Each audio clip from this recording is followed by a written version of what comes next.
నీటి వసతి ఉన్న రైతాంగం వేసవి పంటగా నువ్వు సాగు చేపట్టి మంచి ఫలితాలు సాధించవచ్చు.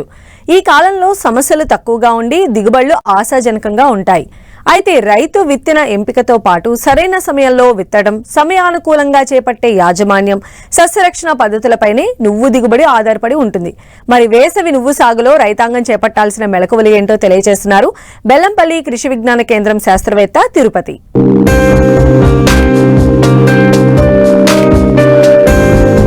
పత్తి, మిరప, పసుపు పంటలు తీసిన తరువాత రైతులు వేసవిలో అధికంగా పండించే పంట నువ్వు. ఆదాయం కూడా బాగుండడంతో ప్రతి ఏటా ఈ పంట సాగు విస్తీర్ణం గణనీయంగా పెరుగుతోంది. వేసవి కాలంలో 2-3 నీటి తడులు ఇవ్వగలిగిన ప్రాంతాల్లో నువ్వు పంట సాగు చేసి రైతులు మంచి ఫలితాలు సాధిస్తున్నారు. ముఖ్యంగా ఉత్తర తెలంగాణ జిల్లాల్లో జనవరి 2వ పక్షం నుండి ఫిబ్రవరి 1వ పక్షం వరకు వేసవి నువ్వును విత్తుతారు.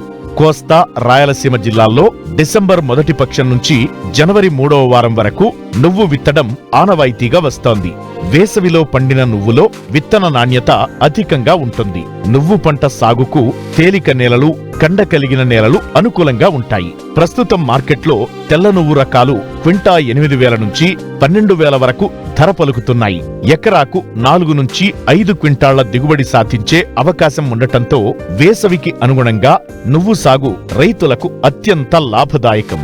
అయితే ఆయా ప్రాంతాలకు అనువైన రకాల ఎంపిక, సకాలంలో విత్తడం, చీడపీడల నివారణలో సమగ్ర యాజమాన్య పద్ధతులు చేపడితే మంచి దిగుబడిని తీయవచ్చని చెబుతున్నారు మంచిర్యాల జిల్లా బెల్లంపల్లి కృషి విజ్ఞాన కేంద్రం శాస్త్రవేత్త తిరుపతి. ముఖ్యంగా ఈ వేసవిలో మనం వేసుకోదగిన పంటలు చూసుకున్నట్లయితే నువ్వులు అనేది చాలా ప్రధానమైన పంటగా మనము వేసవిలో సాగు చేసుకోవచ్చును. ముఖ్యంగా ఇది పసుపు తీసిన తర్వాత, అదేవిధంగా మిరప, అదేవిధంగా పత్తి తీసిన తర్వాత కూడా మనము ఈ వేసవి పంటగా నువ్వులను సాగు చేస్తున్నాము. తెలంగాణ రాష్ట్రంలో గత 2-3 సంవత్సరాల నుంచి మనకి నువ్వుల సాగు విస్తీర్ణం అనేది క్రమంగా పెరుగుతూ వస్తుంది. ముఖ్యంగా ఉత్తర తెలంగాణ జిల్లాలో చూసుకున్నట్లయితే మనకు కరీంనగర్, జగిత్యాల, నిజామాబాద్, అదేవిధంగా మనకు ఆదిలాబాద్లో కూడా ఈ నువ్వుల సాగు విస్తీర్ణం అనేది క్రమక్రమంగా మనకు పెరుగుతూ వస్తుంది. అయితే ఈ నువ్వుల సాగులో ముఖ్యంగా మనం ప్రధానంగా గుర్తుంచుకోవాల్సింది ఏంటంటే, మనకు నీటి వసతి ఉన్న ప్రాంతాల్లో, అదేవిధంగా నీటి ఎద్దడి పరిస్థితులు లేని వసతులలో మనము ఈ నువ్వులను సాగు చేసుకోవడము, అదేవిధంగా వేసవికి అనుకూలమైన రకాలను, అంటే మనకు ఈ నువ్వులలో ఉన్న రకాలను చూసుకున్నట్టయితే మనకు ఈ వానాకాలము, అదేవిధంగా యాసంగి కాకుండా మన వేసవికి ఎండవేడిమి తట్టుకునే ప్రత్యేక రకాలు ఉంటాయి. సో దానికి అనుగుణంగా మనం ఎంచుకొని సాగు చేసుకున్నట్లయితే మనకు మంచి దిగుబడులు అనేది నువ్వుల్లో సాధించుకోవచ్చును.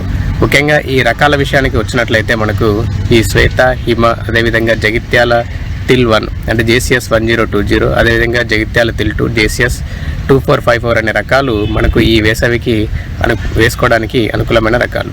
శ్వేత, హిమ రకాలు చూసుకున్నట్లయితే దాదాపు ఎకరానికి 3.8 నుంచి 4 క్వింటాల దిగుబడి వచ్చే అవకాశం ఉంటుంది. అదేవిధంగా మనకు 85 నుంచి 95 రోజుల పంటకాలం అనేది ఉండి మనకు ఈ తెల్లగింజ రకాలు, ముఖ్యంగా మనకు ఈ JCS 1020 అనే రకము ఈ మధ్యకాలంలో 2020 సంవత్సరం నుంచి మనకు ప్రొఫెసర్ జయశంకర్ తెలంగాణ రాష్ట్ర వ్యవసాయ విశ్వవిద్యాలయం జగిత్యాల పరిశోధన స్థానం నుంచి విడుదలైనటువంటి తెల్లగింజ మంచి దిగుబడినిచ్చే రకము. ఈ రకము దాదాపు ఎకరానికి 4 నుంచి 4.5 క్వింటాల దిగుబడి అనేది వచ్చి మనకు ఈ జడకాత ఉండి తెల్లగింజ రకమైన ఉంటుంది. అదేవిధంగా ఈ రకముల్లో దాదాపు నూనె శాతం కూడా 46 నుంచి 49% అనేది నూనె శాతం ఉండి మనకు ఈ ముఖ్యంగా ఈ ఆకుమచ్చ తెగులు, వేరే తెగులు, అదేవిధంగా బూడిద తెగులు కొంతవరకు తట్టుకునే లక్షణం అనేది ఉంటుంది. ఈ రకం కూడా దాదాపు 4 క్వింటాల వరకు ఎకరానికి దిగుబడి వచ్చే అవకాశం ఉండి 90 నుంచి 95 రోజుల్లో పంట అనేది మనకు చేతికి వచ్చే అవకాశం అనేది ఉంటుంది. సో ఇటువంటి మంచి రకాలను మన ప్రాంతానికి అనుగుణంగా ఎంచుకోవాల్సి వస్తుంది.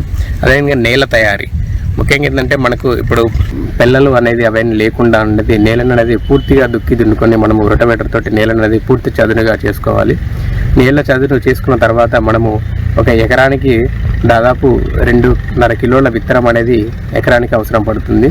ఈ 2.5 కిలోల విత్తనాన్ని మనము దాదాపు 7 కేజీల ఇసుకలో, పొడి ఇసుకలో కలుపుకొని మనము ఈ ట్రాక్టరు లేదా గొర్రు సహాయంతో మనకు వరుసల మధ్య 30 సెంటీమీటర్ల దూరము అంటే 1 ఫీటు, అదేవిధంగా వరుసల్లో బొక్కల మధ్య దూరము 15 సెంటీమీటర్లు వచ్చే విధంగా చూసుకున్నట్లయితే మనకు ఈ మొక్కల సాంద్రత అనేది కూడా వచ్చి దిగుబడి అనేది వచ్చే అవకాశం అనేది ఉంటుంది. తర్వాత మనము ఈ అడుగులో మందులను అంటే ముఖ్యంగా ఈ ఎరువులను కనుక చూసుకున్నట్లయితే ఈ సేంద్రియ ఎరువులు 4 టన్నుల బాగా మాడిన పశువుల ఎరువులు కానీ లేదంటే 1 టన్ను వర్మీ కంపోస్ట్ కానీ ఒక ఎకరానికి వేసుకోవడం. అదేవిధంగా 18 కిలోల నత్రజని సంబంధిత ఎరువు, 8 కిలోల పొటాష్, అదేవిధంగా 8 కిలోల భాస్వరం ఇచ్చే ఎరువులను మనము ఈ అడుగులో వేసుకోవాలి. ఆ తర్వాత విత్తనం విత్తిన తర్వాత 30 రోజులకు అంటే నెల రోజుల తర్వాత మనము మళ్ళీ ఒక నత్రజనిని కనుక పైపాటుగా వేసినట్లయితే మనకు మంచి దిగుబడి వచ్చే అవకాశం అనేది ఉంటుంది. ముఖ్యంగా మనము ఈ కలుపు యాజమాన్యం చూసుకున్నట్లయితే ఈ నువ్వులలో మనము విత్తనం వేసుకున్న తర్వాత 48 గంటలలోపు మనకి ఈ ప్రీ ఎమర్జెన్స్ పెండిమిథాలిన్ అనే కలుపు మందును 1 నుంచి 1.2 లీటర్లు ఒక ఎకరానికి మనము పిచికారీ చేసుకున్నట్లయితే మనకు ఈ ముందస్తు కలుపుగా అంటే తొలి దశలో వచ్చే కలుపును అనేది నివారించుకోవచ్చు. దాని తర్వాత మనకు కుదిరినప్పుడు అంటే మనం ఒకవేళ వరుసల మధ్య వేసుకున్నప్పుడు అయితే మనకు ఈ గొర్రుతో ఒకసారి అంతర్కృషి చేసుకున్నట్లయితే మనకు తద్వారా తదుపరి దశలో వచ్చే కలుపును అనేది నివారించుకోవచ్చు. ఇంకా నీటి యాజమాన్యం ప్రధానంగా మనము వేసవిలో ఈ నువ్వులను సాగు చేస్తున్నాం కాబట్టి నీటిని అనేది చాలా ప్రధాన వనరుగా మనము చూసుకోవచ్చును. ముఖ్యంగా విత్తిన వెంటనే అంటే మనకు తడిలో విత్తనం వేసుకోవాలి. లేదు అనుకుంటే విత్తనం విత్తిన వెంటనే మనము ఒక నీటి తడిని ఇవ్వడం వల్ల విత్తన శాతం అంటే మొలక శాతం అనేది కూడా బాగా ఉంటుంది. దాని తర్వాత మనము నీళ్ళలో ఉన్న తేమ శాతానికి అనుగుణంగా ప్రతి 10 రోజులకు ఒకసారి నీటి తడిని ఇచ్చుకోవాల్సి వస్తుంది. ముఖ్యంగా విత్తనం 30 రోజులకు అదేవిధంగా 60 రోజుల సమయంలో అంటే పూత మరియు కాయ గింజలు ఏర్పడే దశలో ఈ నీటికి చాలా సున్నితమైన దశలు. ఈ దశలో కనుక మనము నీటిని అందించినట్లయితే మనకు దిగుబడిపై ప్రభావం అనేది చూపదు. కాబట్టి రైతు సోదరులు మనకు నీటి వనరులను ఉంచుకొని మన దృష్టిలో ఉంచుకొని మనకు అందుబాటులో ఉన్న దానికి అనుగుణంగా మనము నీటి తడిని ఇచ్చుకోవాల్సి వస్తుంది. ఇక చివరిగా మనకు దాదాపు 80 నుంచి 90 రోజుల్లో మనకు అనేది ఈ పంట దిగుబడి అనేది అంటే ఖాతాకు రావడం జరుగుతుంది. ముఖ్యంగా ఎప్పుడైతే మనకు ఈ కాయలు అనేది పసుపు వర్ణంగా మారిపోయి ఉంటాయో ఆ సమయంలో పంట అనేది కోత దశకు వచ్చిందని అర్థం చేసుకోవాలి. మనము పంట కోత అనేది ఎక్కువ రోజులుగా పంట చేతి మీద ఉంచినట్లయితే చేనులో ఉంచినట్లయితే ఈ కాయలు అనేది కూడా పూర్తిగా పగిలిపోయి మనకు విత్తనాలు అనేది కూడా రాలిపోయే అవకాశం ఉంటుంది. కాబట్టి మనకు ముఖ్యంగా ఈ పసుపు వర్ణంలో దాదాపు 75 నుంచి 80% వరకు ఆకులు మారిన వెంటనే కాయలు మరియు ఆకులు మారిన వెంటనే మనము ఈ కోతను అనేది చేసుకున్నట్లయితే మనం మంచి దిగుబడి అనేది సాధించుకోవచ్చు. 3 నెలల్లో మన పంట అనేది చేతికి రావడం అనేది జరుగుతుంది. అంటే ఏప్రిల్ చివరి వారం వరకు మన పంట చేతికి వచ్చి ఎండవేడిమికి దెబ్బతినకుండా మనకు కాయలు లేదా ఈ పూత అనేది దెబ్బతినకుండా మనకు మంచి దిగుబడి వచ్చే అవకాశం ఉంటుంది. కాబట్టి రైతు సోదరులు ఈ వేసవిలో నువ్వులు సాగు చేసుకున్నప్పుడు తగిన సమయంలో అతి తొందరగా మంచి రకాలను ఎంచుకొని సాగు చేసుకున్నట్లయితే మంచి దిగుబడులు అనేది సాధించుకోవచ్చు.